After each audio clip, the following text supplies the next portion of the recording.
Old School Bodybuilding Clothing Company. If you wish your fancy fitness center was a hardcore gym, you are old school. If you just ate chicken and rice and are about to eat chicken and rice, you are old school. OSBBC.com for the hardest training athletes. From my earliest bodybuilding days, I believed in only putting the best in my body. And that lives on in the Species Nutrition line of products. We use only top-of-the-line formulations dosed for maximum results and the best flavoring systems available. I put my name and reputation on every bottle of Species Nutrition products. If you want to be your absolute best, join the evolution.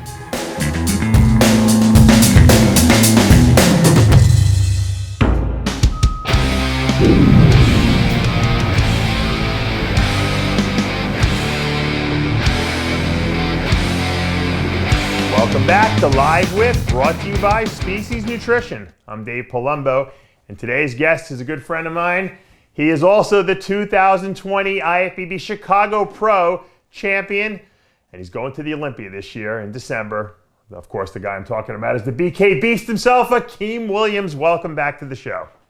Thank you for having me, Dave. Congratulations on the big victory. You beat a really good lineup, and it was a close match. And those victories always feel the best, don't they?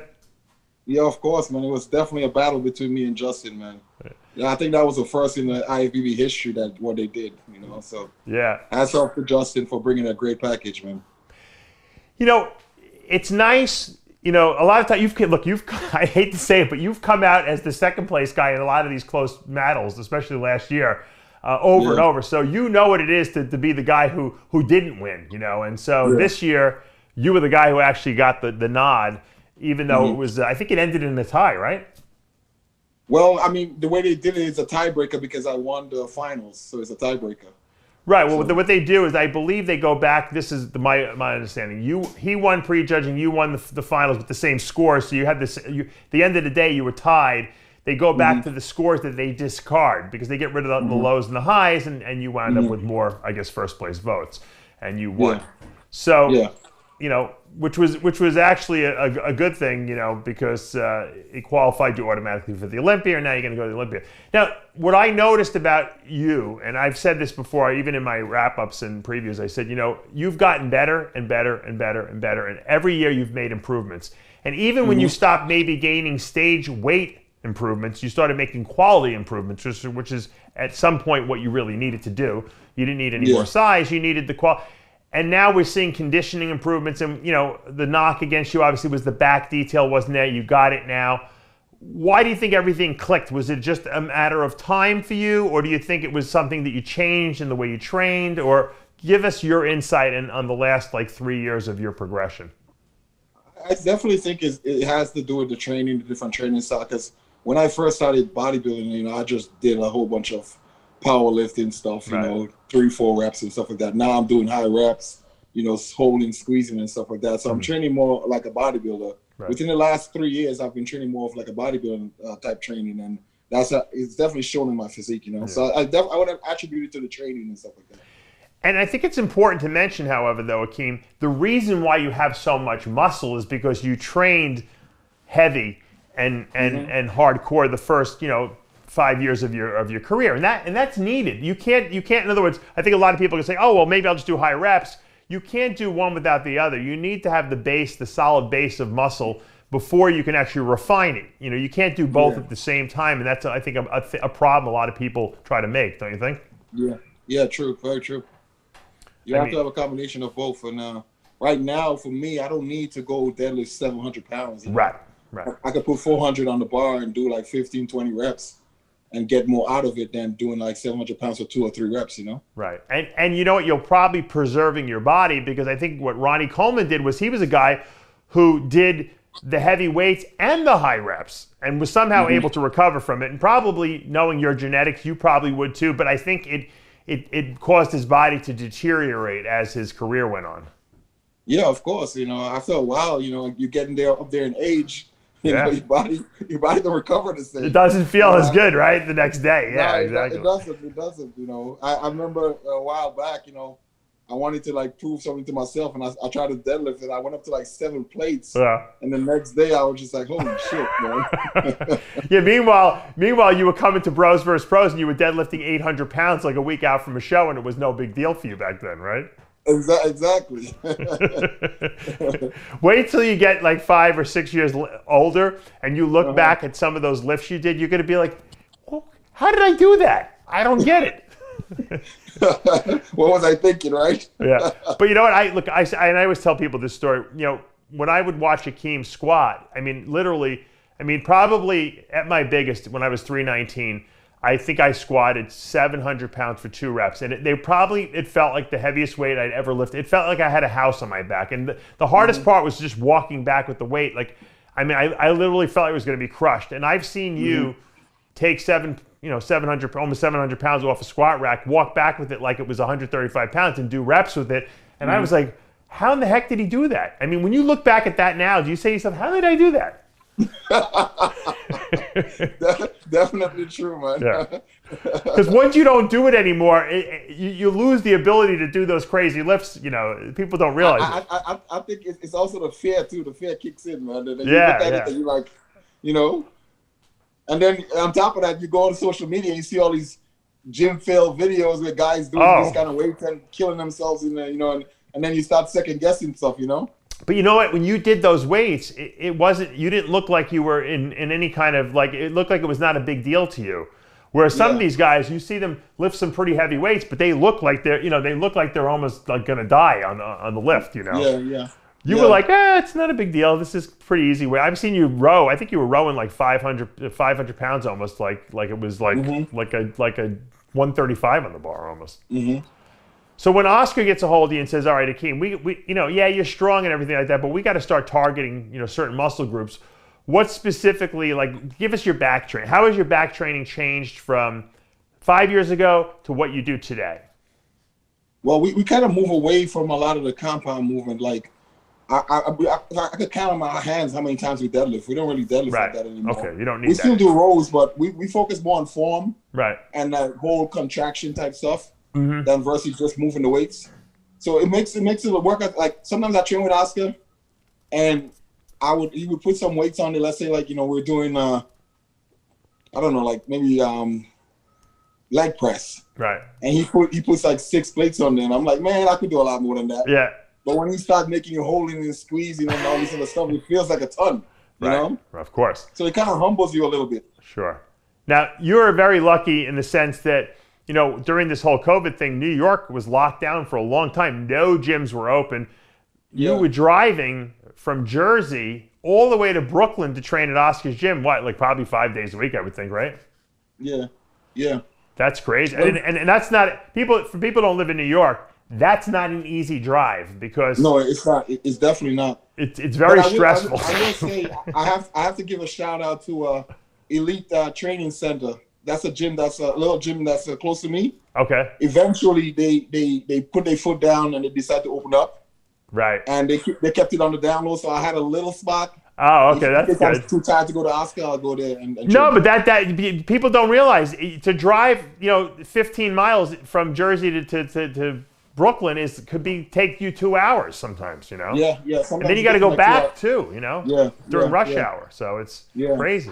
So it beats up your car, all the potholes and the tolls, and it's expensive. You know how many times I had to buy new rims, buy tires. It's believe crazy, me, man. I know. I had on my Mercedes, I had a road hazard warranty. So if anything went wrong, it was like free rims. The rims, I think, when you would pay, because the rims on the car were like $2,000, you would pay $50 like a copay, and then if the tires blew, you get them for free. So it was like, I don't even remember what I paid for it. I always bought the road hazard. During the course of one lease, they told me at the dealership, they said, that you've replaced, I'm not making this up, 12 tires and 4 rims. So basically, I've replaced all the rims in the car and the tires 12 times. That's how bad the roads in New York are pothole-wise. That would have cost me $30,000 probably otherwise. One time I got a flat in the middle of the night. Actually, it was around like 8 o'clock, 9 o'clock at night. Yeah. both 2 flats and 1. 2. And I couldn't change to a spare. Yeah. Oh. So and you know they don't AAA don't come on the highway to tow you. So I literally had to wait 5 hours to get a tow on the highway. Oh man, and the reason we mention this is because I want to show your level of dedication to what you were trying to accomplish here, and it wasn't easy work. It wasn't just hey, Akim's got the natural talent and he went in and won the show. You put a lot of work and dedication into this. You devoted a lot of time, and it paid off, and that's what you got to do if you want to be the best. Yeah. When you look at your physique from this year to last year, what would you say you're the happiest with? What changed? My biggest change this year would definitely be my abs. We really tried to add more details to my abs, and we keep working on it. It's getting better. What are you doing for that? We're doing a whole lot of leg raises, a lot of crunches. Just the basic movements, just to not get. Because if you look at it like me on the stage, I still have one of the smallest waists up there, so I don't want to get my waist bigger. I just want to get more detailed abs. So a lot of stuff we're doing are just stuff without weights. We don't use any weights. Right. We just use body weights to just keep crunching and stuff like that, just to get more details in the abs. I love people who say, oh, you can't train your abs, you can't do heavy basic movements because you're going to build a big waist. Well, you know what? No one lifted heavier weights than you, and you have one of the smallest waists in the IFBB. Let's face it. I was actually just talking about this with Chris Aceto on the radio show. I said, Akim is not that wide. Guy like Justin Rodriguez is wider than you bone structure-wise, but your waist is so small that your V-taper is actually better than most guys on stage, despite that. Mm-hmm. And I think that's because that's your genetic structure, and I think that you have to train abs if you want to be able to control your abs on stage. Yeah, especially if you're going up against the top caliber guys, guys like Sean Roden, guys like Hadi Chupin, they have amazing abs, Right. So you definitely have to put that into your routine. Now, as far as presentation goes, I know you never a guy really liked to practice posing, but I definitely see your presentation is really 100,000 times better than it's been. So obviously, I can see you've been doing that. I know it's hard to practice posing when you're dieting because it's the last thing you really want to do. But do you set aside a certain amount of your day to do that? Yeah, we definitely pose every time after we finish training when I'm really tired. Yeah. Because that's the kind of feeling you're gonna feel like on stage. Right. So I think for any up and coming bodybuilder out there who want to practice their posing, make sure you try to do it after you finish training. Right. When you're totally exhausted. Yeah. And just hit those shots, and because you're gonna have that same kind of feeling when you're up on stage. Mm-hmm. So that's one way to mimic that whole stage presence. Sure. And if you can't hold it, then you definitely can't hold it on stage. So that's one of the ways I got over my endurance and stuff like that. When I'm finished training chest or back or whatever the case may be, and I'm exhausted, we start posing right away after that. And it's good to have someone there who makes you do the posing, because I know if it was up to you, you'd go home probably. So Oscar's good in that sense, with making you do those poses and hold everything. Because, look, you guys were up there. How long were you up there? They must have run you through the poses for a half hour straight, it seemed like. Yeah, man. They worked us. They definitely worked us. Was there a point where you said to yourself, I can't take this anymore? Nah, I had to fight because I messed up at the Arnold Classic. Yeah. Arnold Classic, I got the first call out and I started fading, I started cramping and stuff like that, and I got out of the first call out because of that. Yeah. So I had to redeem myself at the show, and I think that was one of the reasons why they worked us a lot, because I had to redeem myself from the Arnold Classic. Yeah, well, they wanted to see who was going to fail first, and that's I think that definitely worked to your advantage on stage. Yeah. What do you think won it for you at this show? Obviously, it was very close, but why do you think you got the nod over Justin? I think in finals I came back a lot better. Yeah. What did you guys do between shows? Prejudging, we didn't really carb up that much, So I was a little bit on the flatter side. Yeah. And in finals, we went and we put in some carbs and stuff like that, and my body just transformed. I came back and everybody backstage was just like, what the hell did you do? I look like a total freak, man. Yeah. It's weird with your physique because once you're dried out, you could pretty much eat whatever you want. But before you are, if you do, you can't sometimes smooth out. So it's like playing this fine line between giving you too much and too little. And I think Oscar, he gambled right, because I think you're better off being a little flat than being too full and then not having the detail, because then you're not even in the running at that point, Yeah. So for the Olympia, given the fact that, usually it's a 2-day show, What do you? And luckily, it's at night, so you guys, it gives your body more time to kind of fill up. You think that's going to work to your advantage a little bit? I think so. I definitely think so. Yeah, I do too. Yeah. I do too. Now, going into this year's Olympia, with all the craziness that's been going on, obviously we're not going to see Sean Roden in that lineup. Phil Heath is coming back, obviously. Flex Lewis now out of the show. Obviously, you got a really good shot of cracking that top 6 for the first time in your career. Is this something that excites you? I mean, you're like, holy mackerel! I actually have a shot at being a top Olympian now. Definitely, Oscar actually. He as soon as we got back to the hotel after the win, he's already writing up the game plan. He's already taking down the notes and everything like that. What we're gonna start doing, what we need to work on, and everything like that. So we're definitely excited, man. Yeah. It's nice to be when you finally arrive, and I told you that for years. I said you'll arrive eventually. You'll get there eventually. I told Juan the same thing, and it's a time thing. You got to just put the time in because you can't make things happen faster than they're going to happen with physique development. That's very true. That's very true. You look. I can see in 2 seconds if a person's got potential to go far in bodybuilding, but how long it's going to take them to actually get to the point where they're going to be, up there vying for an Olympia title is it's impossible to figure out because everyone's body, kind of develops at its own rate. It's just a matter of just don't quit, don't stop. Yeah, it's definitely a marathon. It's not a sprint at all. You just got to find your strengths and work towards them and just keep focused and just keep going. Yeah. Don't expect it to come overnight. Sure. Was 2020, I know you lost your grandma, you were telling me about this just earlier. That obviously had to be a very tough loss, and we're sorry to hear about that. I mean, was 2020 a tough year for you? Definitely, man. I had a lot of goals, going into the Arnold. I was excited because I finally was able to get the first call out at the Arnold and stuff like that. And then right after that, I always get better after shows. And I do one show, I always get better after the second show. And I was going to go do the St. Louis Pro after that. Right. And then that got canceled. And then my grandma passed away. And I wanted to prep for New York, but, my head wasn't right after that. Sure. So I had to take a setback. And then, I'm like, you know what? I gotta make it back to the Olympia stage. I talked to a few friends, my friend Lloyd, I talked to Oscar, and just like, I gotta make it back to the Olympia stage. So 8 weeks out, we decided to do this show. Oh, wow. Oh, I didn't know I thought you were planning and then you kind of just postponed after New York. No? Wow. No. 8 weeks out, we decided to just jump in and we just went hitting the road, no carbs for 3-4 weeks, no carbs and just cardio, man. It was a tough prep. I'm not gonna lie to you. People don't understand. I think I've gotten to the point where I kind of like working in silence. Yeah. So I don't want to put everything that I'm doing out there on social media. But we worked hard for this show.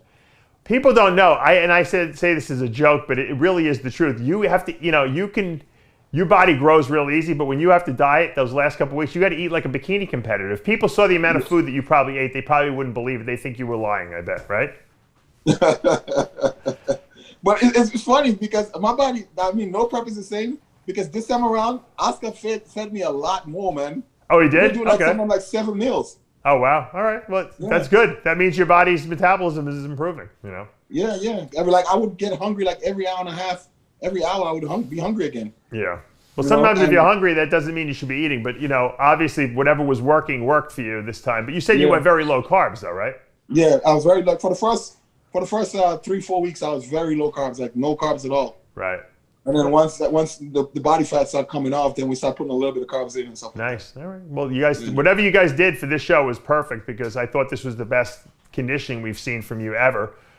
And I think what's going to happen, I think your body hit a point now where, and everyone's body hits that point at a different stage, where now you just don't get fat anymore. You could blow up and get watery, but you just don't really hold that much body fat. That's why you can get ready for a show in 8 weeks, and it's not that big a deal. Whereas you can never have done that probably 5 years ago. Yeah. Plus, I made some changes. So instead of investing in certain things, I invested in a lot of cardio equipment. So my whole apartment is cardio equipment. So there you go. All right, so there's no excuse. I have no excuse not to get in shape. Yeah. Well, how much cardio were you doing at the max?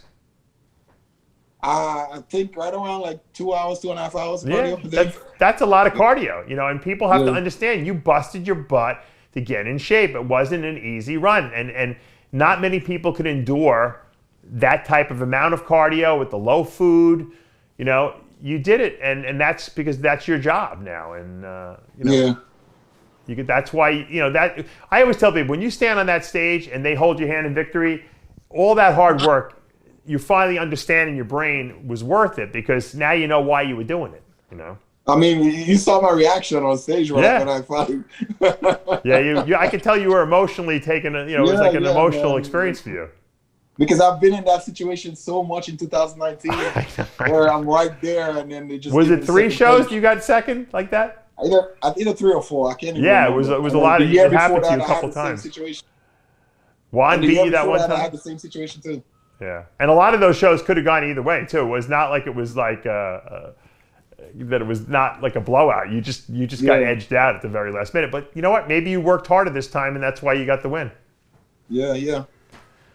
Going into the Olympia now, did you look at the other competitors and say to yourself, all right, I could beat him, I can't beat him? Do you go through that in your brain, or you just kind of worry about yourself? I just worry about myself. Yeah. I know that I have to get my lower back even tighter and just keep bringing the details in my abs. And those are the 2 things I'm really going to work on. Yeah. You know, and I think if I could accomplish the really, like, I would say like the Max Shaw's abs. Yeah. Max looked great too. Both of you guys, it was like a different, 2 different. We looked at 2 guys that never were able to get that dry hard, and we saw it this time. He got phenomenal abs, man. Shout out to Max. You know, his abs is amazing. Yeah. No, he looked the best he's looked. You know, but. You guys matched up well against each other too, because you know you both got the big arms and the crazy showy physiques, the chest and all that stuff going on. Mm-hmm. He's just so wide on top that it makes I don't think his legs could ever be big enough, you know, to match that upper body. You have good proportion, like your legs match your upper body really well, and I think that's why you have better flow, and that, you know, the judges see that. You shouldn't see something stick out on stage, and I think you finally, everything kind of blends with each other now. Everything kind of meshes well, and that took a while for you to do that. It didn't take, you know, 1 year. It took, you know, 5 years for you to do that. Well, it's interesting because when I was squatting, you know, 800 pounds and stuff like that, my legs was not looking like this. No, they didn't have the detail. You know, I started doing a lot more leg press and lower the weights on the squats. You know, they finally started getting the development. You know. Yeah. Well, you know, I think you did. I think what squats can do is develop you in a certain direction, and I think what it is, you're so strong, your core and your back, that you know, when you squat, sometimes after a while, you know, you're just trying to push weight. Maybe you stop using the muscles you should be using, and you start using accessory muscles, which on your body is, those accessory muscles are ridiculously strong, you know. And you know, I noticed that when I was squatting, after a while, I started using a lot of abdominal muscles, and I think that's why I was thickening my waist a lot too. So there's like a trade-off. It's like, you know, you can't keep infinitely increasing the weight because it doesn't help after a while. Yeah, very true. And that's, I think, what you discovered. So, well, you know what? It couldn't have happened to a nicer guy. You know, I've known you since, you know, you first started. I told the Leon Brown story about him discovering you on the bus the other day. And, you know, look, it's great to see you go from, you know, a guy riding the bus to now a guy who's going to the Olympia with a good shot at placing in the top 5. And I want to just congratulate you and Oscar again. Great job. And any final words? Anyone you want to thank? Definitely. I just want to say thank you so much to, man, my coach Oscar. Man, he's been phenomenal. The last week of the show, you know, he actually came and stayed here with me for the last week. Oh wow, cool. You know? Yeah, it was like a boot camp, man. It's a mental boot camp, right? Yeah, he would get me up 6 o'clock in the morning, do my cardio, train abs. You know, it was awesome, man. I never had that before, you know. Yeah, that's good. And he's like, you know, he told me, he's like, you know, we're tired of taking second place. That's what we gotta do to win. We're gonna do it.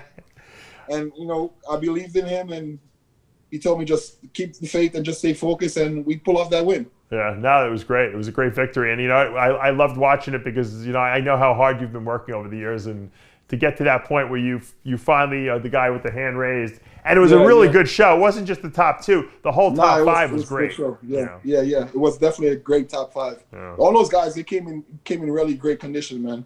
Yeah. You know, and presentation and everything like that. You know, it's an awesome show. You know. Yeah, that's It's great when you win a show that actually was a tough show rather than just like waltzing through a show and everyone said, "Wow, he blew everyone off the stage." You know? Yeah. All right, we're going to see Akim on the Olympia stage come December. enjoy the rest of your prep, and give my best to Oscar. And of course, we'll be in touch, and you'll be keeping us updated on any updates you got. Thank you so much, Dave. All right, guys. And that's going to take us to the end of another episode of Live With. I'm Dave Palumbo. We'll see you next time.